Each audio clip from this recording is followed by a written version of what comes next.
পুরো দেশ যখন মাতোয়ারা ঈদ আনন্দে, তখন ছোট্ট শিশু আয়েশার বাড়িতে কান্নার রোল। স্বজনদের বুকফাটা আহাজারি আর আর্তনাদে ভারী রাজশাহীর পুঠিয়া উপজেলার দিঘলকান্দি গ্রাম।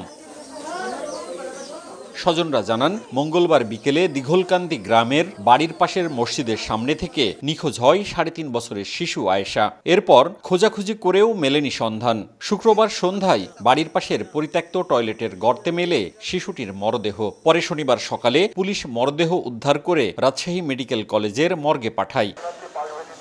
ঈদের ছুটিতে চিকিৎসক না পাওয়ায় শিশুটির ময়নাতদন্ত হয়নি। মরদেহ পচে গেছে বলে হিমঘরেও জায়গা মেলেনি। পরে ডোমকে টাকা দিয়ে মরদেহ লাশ কাটা ঘরে রাখা হয় বলে দাবি আয়েশার পরিবারের। লাশ পচে গেছে, ফ্রিজে নিব না, তুমি বললো ফরমালিন লাগবে আর আমার মালটাল খাওয়া লাগবে, এর লাগি টাকা ৩৫০০ নেব।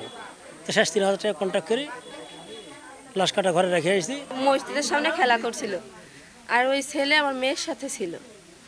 সেই বলছে যে একবার এই গলিতে ছাড়িছে, একবার ওই গলিতে ছাড়িছে। পূর্বশত্রুতার জেরে হত্যাকাণ্ড উল্লেখ করে থানায় মামলা করেছেন আয়েশার বাবা। পরে একই এলাকার অভিযুক্ত ১৩ বছর বয়সী সেজান সহ তার বাবা মাকে পুলিশ গ্রেপ্তার করে। পরিবারের অভিযোগ, শিশুটিকে ধর্ষণের পর হত্যা করে লুকিয়ে রাখতেই মাটি চাপা দেওয়া হয়েছিল।